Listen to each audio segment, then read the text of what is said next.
And hard labor then, it's basically just walking on a Stairmaster. Really? But like a rock one that you have to push the rock to step up onto the next step, and you have to keep it going.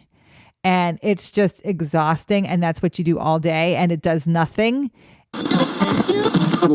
There's a movie called, I think it's The Snake Pit, where they first term gaslighting. Really? They first use that term.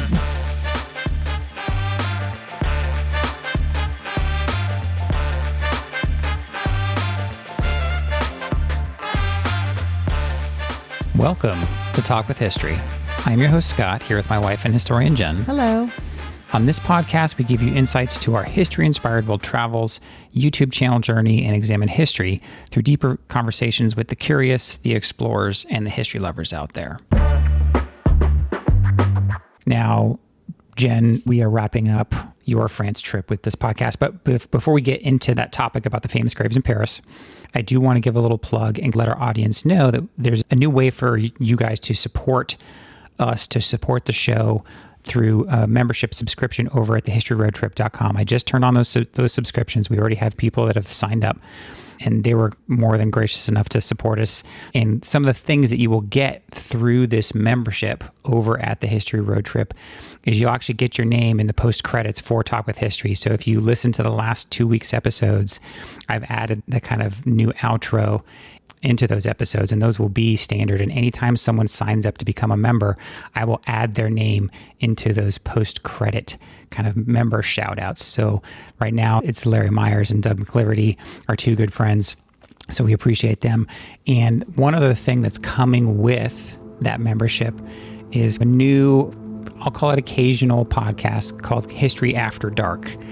Now, History After Dark is going to be an opportunity for us to open up a little bit, loosen up, kind of maybe take off the historian hat. It'll still be history focused, but maybe deeper dive on some travel things that we might not be able to talk about on Talk with History. So we're going to record our first one just after this episode. Yeah. So what are we going to talk about? So it's not going to be our history hat. I mean, my history hat never comes off. So it's just things that are a little bit inappropriate for younger ears and more appropriate for older ears, but still has historic value, especially since I saw the sexiest grave in Paris. And I really don't think young ears should hear about this grave. So let's talk about it in History After Dark. Yeah, or some things, sometimes there's certain things that are a little gruesome, things like that. But it will be an opportunity for us as well if we do have a guest coming on and an extra clip, an extra few 10, 15 minutes with that guest. Sometimes we will put membership exclusives over at thehistoryroadtrip.com. And honestly, it really is just a way to support what we do, because what we do is a passion for us, and it is absolutely not free. You can subscribe for 1 month, listen to all of them, and then stop subscribing. Occasionally, I might try to run promotions throughout the year for discounts, but you paying attention at certain times of the year. But again, that's over at thehistoryroadtrip.com, where you can sign up. You can subscribe for free, but there is a membership option, and you will get some benefits with that. So now, you were at, remind me of the name of this cemetery in France that is one of the most visited cemeteries in the entire world. Père Lachaise. Père Lachaise. So this is, if you've seen our video, and of course I will link our video in the show notes, this is a massive, massive cemetery, very historic, smack in the middle of Paris, France. It's the largest cemetery in Paris, France, at 110 acres. And it gets more than 3.5 million visitors a year. It's beautiful. It's absolutely gorgeous. It's one of the most visited cemeteries in the world. It is beautiful. And it has notable figures in the art world buried there. And that's who we visited. But the monuments are just beautiful, and the statues, and because they allow all different religions and all different backgrounds and all different classes, there's things you can afford, of course. And so different people will have different monuments there, sculptures made, and they're so elaborate and beautiful that it really is, when you walk around, just walking in art. And for me, I had never really thought about going to Père Lachaise before, but I was with my friend Courtney, And she really wanted to go to Père Lachaise. And so I was like, yep, let's do it. It's a walk to get to. And then once you're there, it takes a huge part of the city. And there's a lot of entrances to get into it, but there is only one main entrance. And you'll know that when you walk in because you'll see the office building there. The administration office is right in the front part of when you first walk in. And I think the road that is on is Port Principal. It should be relatively easy to find. If you're in Paris, France, you can probably get an Uber there. And you guys went there because there's very famous English figures that are buried there that non-French folks. Yeah, well, we went there mostly. I mean, I wanted to see Oscar Wilde, but Jim Morrison, he's huge. And I think a lot of people go to see him. I think that is one of the most visited graves in that cemetery. Yes. But like I said, because it's so big, you can get into all these little nooks and crannies around it. The walls are open to different walkways up inside, but you're not really going to know where you are. They have one kind of rudimentary map when you walk in. And even that was difficult for me to navigate. It's all in French. So if you know the person's name, they do have a kind of like an English translation just for the little history part of it. Nearly 10,000 funeral ceremonies each year. And there's over 70,000 graves there. So it goes into a little bit of the history. It wasn't designed until 1804. So when we talked about Lafayette previously and the Reign of Terror, this is all before Père Lachaise even opens. So Père Lachaise was one of those places that needed to answer that call of unsanitary burials that were happening. And so they got this large green space in Paris, and actually it was Napoleon who was really established the cemetery and started to put it into use. And one of the things that I didn't really learn until after I had made the video, because you had gotten your footage there, but you were wrapping up your trip, so you didn't get to spend nearly the amount of time there to cover everything that's there. You had some very specific graves you were visiting, but some of the unique graves and statues and monuments that are there are so very French. And I had showed them to you after I was done making the video, and there's some very interesting ones. Like there's a grave. It looks more like a tomb, right? It's because it's the box above ground, but there's a statue, and you could tell it was bronze because it has that green patina to it, and it makes it look like someone is climbing out of this box, and that's the statue. It was just so interesting. And there's another one of some figure laying down, classic kind of laying in repose, but also holding like another mask, which looks like another face facing their face. It was just, I was like, this is so French looking at these pictures. Yeah, I mean, they're very emotional. Yeah. There's one of a woman like crying on a grave, a body, like looked like an older woman laying on a grave, crying on it. There's like a stairway and looks like death climbing the stairway. It's like very artistic. Very artistic. I mean, it's France. Now, what's interesting, this was the first crematorium in France. It was at the cemetery. It's still operational today. So it's like the first of its kind. First of its kind. So because there's so many people buried there, what happens is you can still be buried there today. It's difficult. They have these rules to be buried there. You have to have lived in Paris. It's strict. You have to have died in Paris. And they give you just the size of a coffin area. That's what Jim Morrison has in a way. But then you can reuse that grave. Very French, very New Orleans when you think about it, which is a very French concept. So what'll happen when we see like Edith Piaf's grave, you'll see 7 names on that grave, and it's only the size of a tomb. So you're like, what's going on here? Well, they just keep digging down, and they'll just put the coffin before you has more than likely collapsed and disintegrated. So they'll just shove the new one down on top of it. And basically they're just packing you in. And that's really how it is in New Orleans with the above ground tombs, is they pack your bones in. You're all mixed with your family. And that's exactly what they're doing, more or less. Your whole family can be in one tomb, but they'll just keep shoving the coffins down. So that's how they reuse space and make use of space. There are so many and they're so close together. And when you're navigating, it's just very difficult, the roadways and trying to walk in between. And when you see Jim Morrison on the video, like he's like behind another. He's tucked in this corner. Yeah, he's behind a big significant grave that's tall. So you have to go behind it and look and go, oh, there it is.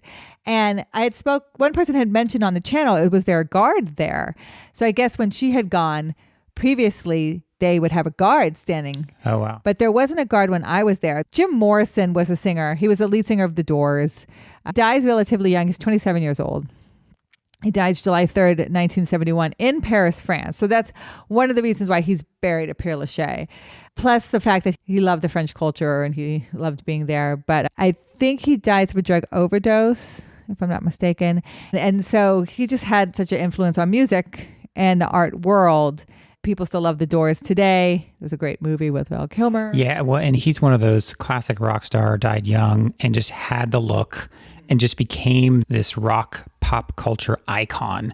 I had actually looked up a couple little interesting tidbits about him. So he was actually a published poet, and I guess known at one point as the Lizard King. But he supposedly had an IQ level of 149, which would have put him in like the genius category. Anything above, I think, 130 is essentially you're in the top 1 or 2%, right? Because the average person, I think, is somewhere right around 100, right? But, very interesting and makes sense for somebody like that's just probably highly intelligent, but probably might have a screw loose. So, and that oftentimes that makes artists. Absolutely. And he's found dead in a bathroom at 6 a.m. Official cause of death was heart failure, but no autopsy was performed. And there's conspiracy theories around his death. Oh, really? That it could have happened some say at a heroin overdose in a club's bathroom at 2 a.m. And then his body was taken away by two men who were the drug dealers to hide in his house in the tub. Because there was no autopsy, it leaves it open to conspiracy theories. Now, his death is approximately 9 months after Jimi Hendrix and Janis Joplin. So he's in that same kind of magical genre of those amazing artists who were taken very early by drugs.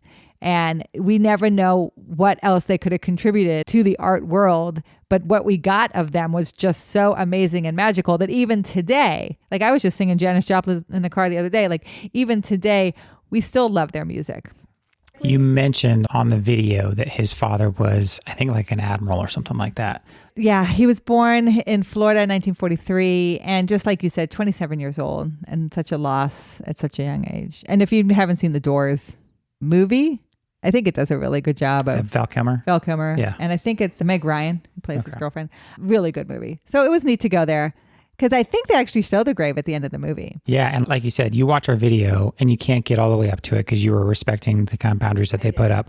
But there is a ton, you could tell there's tons of people that visit there. So they have a picture of him in his youth, like some of those classic Jim Morrison pictures that are still popular posters to this day. And there's trinkets and all sorts of stuff that's all, kind of all covering his grave. Absolutely. And so another grave that's probably very visited, and so much so that they have plastic guarding the grave, is Oscar Wilde, who I adore. That's who I wanted to see more than anybody. I love his poetry. He's an Irish poet. We actually, I think, were in Dublin and we were sitting at a cafe and I looked over and there was a statue of him at that park. Remember? And I said, oh my gosh, it's Oscar Wilde, Marilyn. Okay. And he trains at Trinity College in Dublin, but he goes on to Oxford and he writes some of the most amazing books like The Picture of Dorian Gray and The Importance of Being Earnest. And I just think he has such a wit. I just adored his writing. Now, Oscar Wilde gets caught up in this Victorian era libel case for homosexuality because his lover is the son of a very powerful aristocrat. And that aristocrat goes after Oscar Wilde. Is it Lord Alfred Douglas? Yes. And he's found guilty of gross indecency. And because of that, he goes to prison and he's forced 2 years of hard labor from 1895 to 1897. And hard labor then, if you see, there's a really great movie about Oscar Wilde. It's basically just walking on a Stairmaster. Really? But like a rock one that you have to push the rock to step up onto the next step, and you have to keep it going. And it's just exhausting, and that's what you do all day, and it does nothing. And it's not, it really just wears on your psyche because you're not doing anything, but you're working so hard to do it. I had never heard that before. Mm-hmm. And that was his punishment for 2 years. So like literally they would make you do hard labor that was completely pointless. It's not even breaking up big rocks into little rocks. Wow. It disheartened him so much that he never wanted to go back to England. And that's when he goes to Paris, and he dies in Paris in 1900 at age 46. So also very young. And his tomb is also something that gets people want a trinket from. It's a very interesting looking tomb for him because it's very Egyptian looking. It is very Egyptian looking. Mm-hmm. It's almost like a pharaoh kind of flying. Like a pharaoh sphinx type deal. Yeah. But, and realize Oscar Wilde was a huge traveler. Like he came to America. Yeah. He did a whole tour here. And so it has that kind of feeling around it. It looks about the size of a coffin, but built up. And then it's engraved all around it. Yeah, there was a neat kind of poem, I guess, that whoever made it that was inscribed on the back that you read in the videos. I liked it.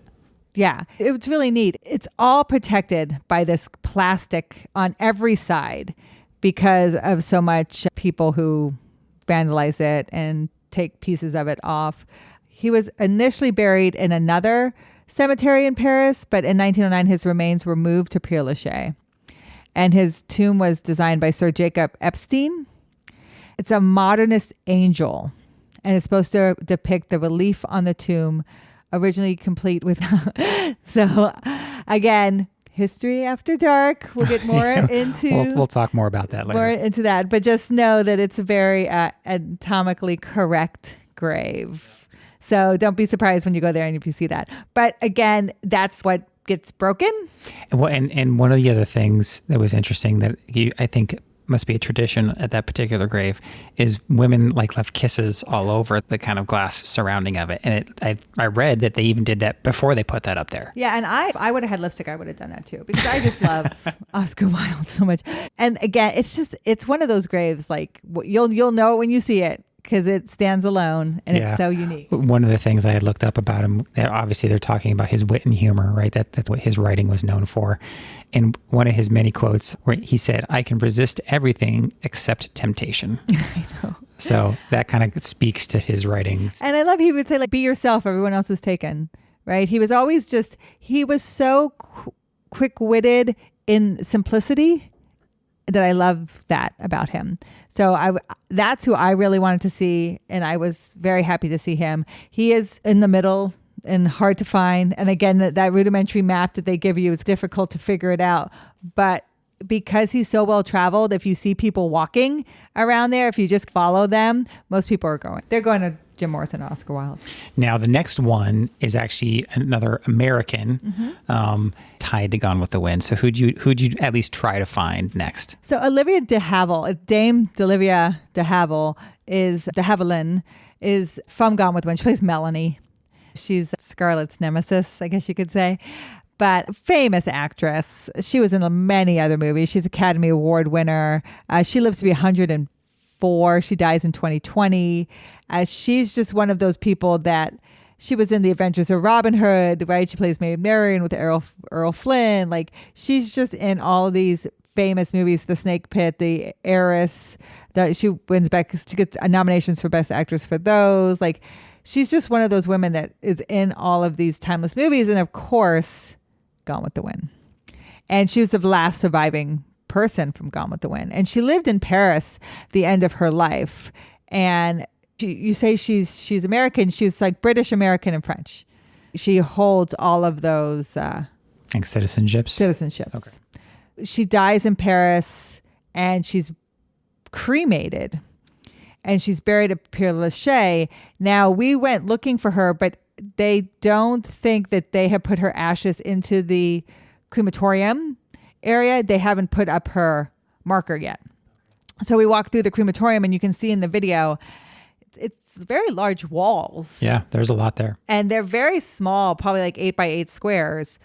with these large walls that have different people's names. So you really have to look and read, and you don't know where the new ones are. So we just walked through the crematorium area and looked at those walls, and she's in there somewhere. She will eventually be marked with her name. For me, like, I love Gone with the Wind, and I love her portrayal in that movie. Plus, I just think she's a great actress. There's a movie called, I think it's The Snake Pit, where they first term gaslighting. Really? They first use that term, where she's starting to, she sees things and she's trying to tell somebody this is what's happening, and the person is doing it to her to make her feel like she's crazy. So he keeps saying, that's not what you're seeing. You're not. And so and she's holding a gas light as she's asking the questions, and she's, no, I see this. And he's, no, you're wrong. You're completely wrong. Something must be wrong with you. Oh, interesting. And so that's where the term gaslighting comes from, because she's holding a gas light in her hand. Oh, no way. As he's doing that to her. That's so interesting, because I mean, really, it's been in the past, I'd say 10 years, that term has really come back and surfaced because of all the online stuff. How interesting. Yeah, 1940s. Olivia de Havilland, like, she's one of those silver screen movie stars that really did put Hollywood on the map. Well, and I read too that she was so much like a Hollywood industry figure. At one point, she was this legal pioneer for women and actresses, and actually successfully sued Warner Brothers in 1943. And it led to basically reducing the power that film studios had over actors' careers, her success in this legal case that she won. So she sounds, once I was learning more about her, just this staple and pillar of Hollywood for many, many years, and plus a very, very successful and talented actress. Yeah, it says she won 2 Academy Awards, and she's one of the first people to method act as well. You have to remember Père Lachaise, when Napoleon started Père Lachaise, his whole premise was anyone could be buried here regardless of class and religion. So it was one of the very first places to have a Muslim section, a Jewish section, and so much so that there used to be a cross when you walked into Père Lachaise. They took the cross down, but there are religious symbols throughout the cemetery. Anyone can put up their own religious symbols on their own graves. And so you'll see a lot of strong Christianity or Judaism as you walk through the cemetery, because anybody from any religious background or class could be buried there. And that was radical at the time in the early 1800s to do that. Oh, interesting. So that's neat about Père Lachaise. One of the things that I kind of love about this specific episode, especially for famous graves in Paris, France, it's all artists and writers and singers. And I love that, because when you think of Paris, France, that's who you think of. Yeah. When you go to France, it's very much the lover, the dreamer. Yeah, the artist. So of course, we're going to end the episode with Edith Piaf. She sings, to me, my favorite French song, La Vie en Rose. Now, La Vie en Rose, roughly translated, is like looking through life in rose-colored glasses. Yeah, so if I'm going to play just a quick snippet of that song, and when you hear it, you'll recognize it immediately.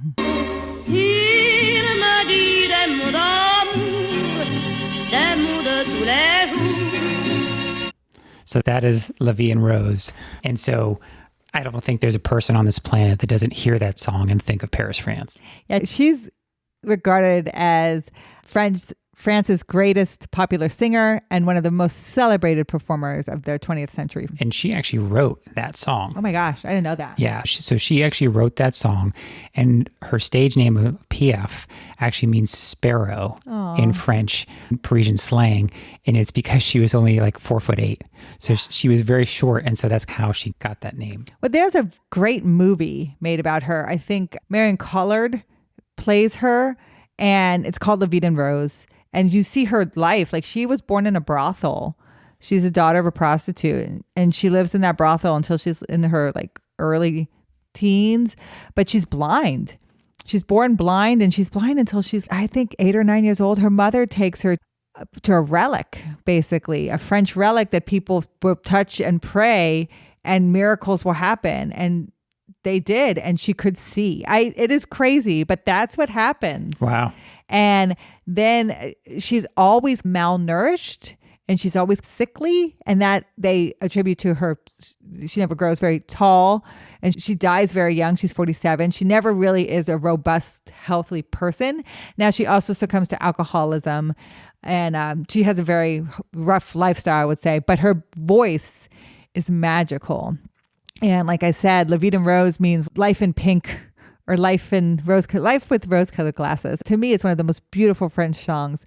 But when we found her grave, a lot of her family is in one tomb.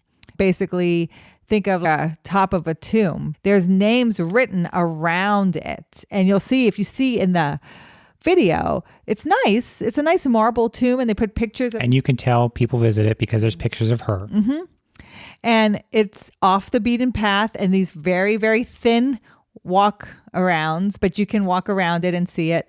And it was just, to me, another person I really wanted to see, because I love that song. And I love that Louis Armstrong remade the song, because this is probably where I first heard this version of it. Which is just beautiful as you listen to this. And there's something to be said about people like that who will make their mark even with one song. And it's just this lightning bolt moment. She was a very popular singer, right? And cultural icon at the time. But for something like that, I mean, that song defines Paris. Like it's in the definition of Paris, France. And so it was really cool that you got to go visit her. Yeah, her last words were, "Every damn thing you do in life, you have to pay for." And she dies of liver cancer from the drinking. So again, 47 years old, she dies in 1963. And she's buried at Père Lachaise. Her grave is among the most visited. So for me to go there, it was something I hadn't thought of doing before. Courtney really dragged me there, and it was just fantastic to be able to see all of them. And then I knew Olivia de Havilland had recently died, and she was going to be buried there. So for me to walk around there and just to see it and to experience it with people and tourists, and you'll see in the video this cats. This is cats there. Like, it really is a part of the Paris lifestyle. I can absolutely see people who live in that area just going there to go walk around. It's just beautiful. You can just get lost in it and just wander around and see all the different interesting graves and tombs and statues and all that stuff. And it's just beautiful. So if you're in Paris, France, there's not only famous American graves there's also famous French, very famous French people that are buried there as well. Sure. I mean, you're going to see, if there are people, a lot of historians asked me, did you go see Proust? Did you go see Marcel Marceau? And I think like Balzac. Yeah. He was a French writer. Yeah. Chopin is there. There's just very, very famous people. And it is the place. If you want to know someone who influenced France or French writing or French painting or French media, they're probably buried in Père Lachaise. Yeah. And again, I'll just remind folks as we wrap things up here, if you want to support us over at thehistoryroadtrip.com, you can hear your name in the future credits of shows. And if you want to listen to our History After Dark occasional episodes that we will have for members only, you can join us over at thehistoryroadtrip.com. Thank you.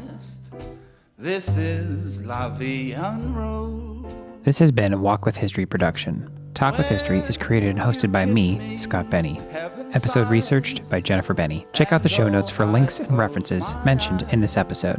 Talk with History is supported by our fans at thehistoryroadtrip.com.